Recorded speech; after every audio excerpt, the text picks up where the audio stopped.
माजी राज्यमंत्री गुलाबरावजी गावंडे हे सर्वांना परिचित आहेत. हे कबड्डीपटू होते म्हणून, पण त्यांच्या साठवणीतला हा दुर्मिळ फोटो आहे. आणि जे काळे हे राजीव गांधी आहेत आणि हे जे आहेत हे आहेत माजी राज्यमंत्री गुलाबराव गावंडे. काका, हा क्षण आठवतो का तुम्हाला? तुम्ही जेव्हा हे विदर्भ कबड्डीच्या इतिहासातील गौरव क्षण इथं अधोरेखित केला, हा क्षण तुमच्या वाणीतून वदवला गेला तर फार चांगलं, लोकांपर्यंत पोहोचला पाहिजे ते. मी 4 वेळ कबड्डीचा नॅशनल झालो आणि मग माझी कॅप्टनशिप आली आणि इंडियाची टीम, भारताची टीम बनवायची होती. तेव्हा लखनौला टुर्नामेंट झाल्या उत्तर प्रदेशमध्ये. प्रत्येक राज्याची टीम त्या ठिकाणी आली आणि विदर्भ महाराष्ट्राची टीम त्या ठिकाणी गेली खेळायला. मी कॅप्टन होतो आणि योगायोगानं राजीव गांधी व्यासपीठावर बसलेले होते. त्यांच्या समोर विदर्भ महाराष्ट्र वर्सेस हरियाणाचा सामना झाला.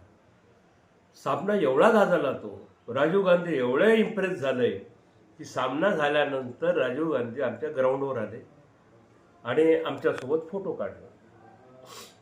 तुमच्या टीमचा कॅप्टन कोण आहे? मी कोपऱ्यात उभा होतो. कॅप्टनला बोला, आओ बोले इधर मेरे बाजू में. त्यांनी त्यांच्या बाजूला घेतलं आणि त्यांनी 20 मिनिटं आमच्यासोबत हितगुज केलं.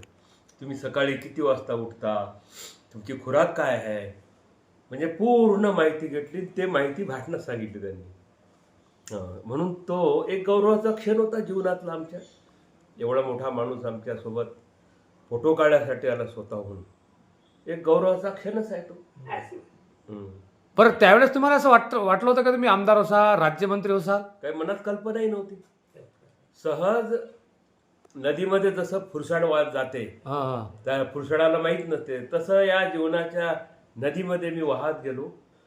मी इथं आलो, कॉलेजमध्ये होतो, पूर्ण इंडिया फिरलो, कबड्डी खेळलो. मुंबईला मी जात होतो कबड्डी खेळायला, तर तिथली शिवसेना मी पाहत होतो. मग ती शिवसेना विदर्भामध्ये मी आणली 80 मध्ये. मग प्रवास सुरू झाला राजकीय. पहिले मैदानावरचा खेळाडू होतो, नंतर मी राजकारणाचा खेळाडू झालो. 3 वेळा आमदार होतो, मंत्री होतो. तुम्हाला वाटत तुम्ही त्यावेळेस शिवसेना विदर्भात गुलाबरावजी गावंडे म्हटलं की लोक थर्रावचे. आता जी राजकारणाची या शिवसेनेची स्थिती झाली, यावर तुम्हाला बाळासाहेबांच्या वेळेची शिवसेना आणि उद्धव साहेबांच्या वेळेची शिवसेना यावर काही फरक वाटत नाही? पहिलं जे राजकारण होतं 25 वर्षाच्या अगोदरचं आणि आताचं राजकारण जमीन अस्मानचा फरक झालेला आहे. त्यावेळेस निष्ठावान कार्यकर्ते होते. आता आमच्या समोर गजाननराव हरणे बसलेले आहेत, फार मोठे सामाजिक कार्यकर्ते आहेत. तर स्वतःहून खिशातला पैसा खर्च करून शिवसेना शाखा करत होतो आणि स्वतः मनापासून लोक यायचे. परत जसजसे लोकांना माहीत पडलं की हे राजकीय लोक निवड लुटतात, आपल्याला कार्यकर्ते बनवतात आणि या लुटारू जे राज्यकर्ता आहे समाजामध्ये, त्यांच्यामुळे राजकारण बदनाम झालेलं आहे. आता जवळचा कार्यकर्ता आहे म्हणतो द्या पैसे. अगोदर पैसे स्वतःच्या खिशातून लावायचे, परंतु आताचं राजकारण फार पैशाचं राजकारण झालेलं आहे, जातीचं राजकारण झालेलं आहे. आणि या भाजपच्या कार्यकाळामध्ये तर एवढं खतरनाक काम झालेलं आहे. मला टीका नाही करायची भाजपवर, परंतु ते सध्याचे जे राज्यकर्ते आहेत, अगोदरचे राज्यकर्ते अटलजी बिहारी, अडवाणीजी, काय तो काळ होता भाजपचा. आणि आताचे म्हणजे सोडूनच द्या. तुम्ही राजकीय नेत्यांवर आणि कार्यकर्त्यांवर जरी दोष देत असाल, पण भाऊ तुम्ही ज्या काळात कार्यकर्ता जपला तसा नेता सध्या नाही ना. तुमची अजूनही क्रेज आहे. तुम्ही शिवसेनेतून राष्ट्रवादीत गेले पण तरी तुमची क्रेज आहे. पण तुमच्यासारख्या शिवसैनिकांनी आतापर्यंत कार्यकर्ता जर जपला. स्वार्थी राजकारण झालं, काम सोरो वैद मरो, आणि पैशाचं राजकारण आहे. मी आताच बोललो, जेव्हा पैशाचं जेव्हा राजकारण येतो तिथं व्यापार होतो. आता व्यापार झालेला आहे राजकारणाचा आणि बस पैसा लगाव और पैसा कमाव. म्हणजे तुम्हाला या सध्याच्या राजकीय स्थितीतला तिरस्कार आला तुमच्या बोलण्यावरून, असं म्हणण्यास काही हरकत नाही. 1 नंबरचा तिरस्कार. मी तर हे म्हणतो, एक वेळ अशी येईल 5-10 वर्षामध्ये, जास्त काळ नाही, नेपाळला जसं क्रांती झाली, म्हणजे अक्षरशः आमदाराच्या घरात जाऊन मारलं, उपमुख्यमंत्र्याला मारलं, रस्त्यावर जो नेता दिसेल त्याला मारलं जनतेने, तसं या देशामध्ये होईल. एक वर्ग असा आहे या देशाचे, जगाचे 4 लुटारू आहेत. एक उद्योगपती, एक व्यापारी, पुढारी आणि अधिकारी. हे 4 लुटारू एवढे गब्बर झालेले आहेत आणि आम जनता त्रस्त झालेली आहे. आम जनता रस्त्यावर येईल आणि या लोकांना सर्वांना लुटून नग्न करणार आहे. तुम्ही राजकारणानं हे म्हणता, पण तुम्ही त्यामध्येच मोडताना, तुम्ही शेवटी राजकारणी जाणार.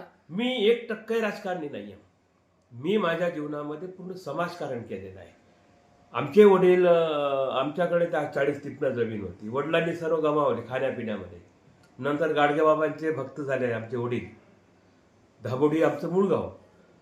तर आमचे वडील नेहमी म्हणायचे, मी कॉलेजमध्ये होतो अकोल्याला, गड्या गुलाबराव तुम्ही फार मोठे माणसं बनणार. आमचे वडील म्हणत आमच्या घरात आहो काहो बोलायचे, आईला सुद्धा आहो काहो बोलायचे. मी मनात म्हणू, अण्णा म्हणतात असे की तुम्ही मोठे माणसं बनाल, एक ड्रेसवर होतो, यायले पैसे नव्हते अकोल्यामध्ये आणि मी मोठा कसा बनेल. पण आई वडिलाला दिसते, ते म्हणतो ना आपण पोराचे पाय पाळण्यात करून. त्या आमच्या वडिलांनी मला एक मंत्र दिला होता की बाहेरची पैसा जर आला, संपत्ती आली तर स्वतःची बनवायची नाही. बाहेरचा पैसा आला तर बाहेर. म्हणून मी माझ्या जीवनामध्ये घर बांधलं नाही. मुलांनी 50 लाख लोन घेतलं, मकानामध्ये राहतो. मला पेन्शन भेटते, ते पेन्शन घरी देतो. माझ्याकडे 125-150 एकर जमीन आहे जुनी, त्याच्यामधून आमचा कारभार. बाहेरच्या लोकांचे कामं करतो. 1 लाखाचा जर फायदा झाला असेल तर तो 5-10 हजार रुपये देतो. ते 5-10 हजार रुपये मी समाजाला देतो. तुम्ही अध्यात्मात कळे कसे वळले? समाजसेवा ठीक आहे, पण आज राजू बाबा यांचं तुम्ही एवढे भक्त आहात, अध्यात्माकडे, कीर्तन याकडे कसे, म्हणजे असा कोणता इव्हिडंट झाला की तुम्ही त्याकडे वळला?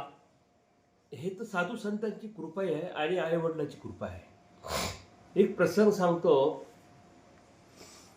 मी 7व्या वर्गात होतो. शेतात राहायचे. मी भाजीपाला काढत होतो, भाजीपाला विकत होतो. एक दिवस नदीला पूर आला आणि 5-6 दिवस घरातलं सर्व पीठ संपलं, तेल संपलं, किराणा संपलं.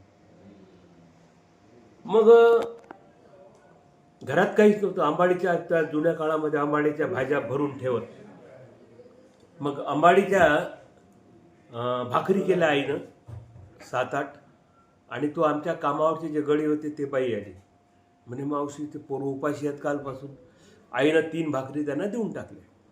मी आईला म्हटलं, आपल्याला तर घरी खायला नाही आहे, तू कसे काय पैसे दिले म्हटलं भाकरी.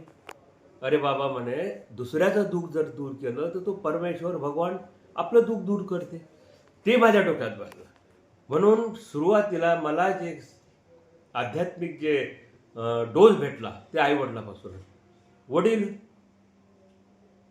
40 पण गेली, परंतु कोणाचं मन नाही दुखवलं, दानात केलं. आणि म्हणून आईवडिलाची कृपा आणि साधू संत परमहंस राजूबाबा आले माझ्या जीवनामध्ये आणि त्यांच्यापासून सर्व त्यांचा आशीर्वाद आहे. साधू संतांचा आशीर्वाद आहे, गोरगरिबाचा आशीर्वाद.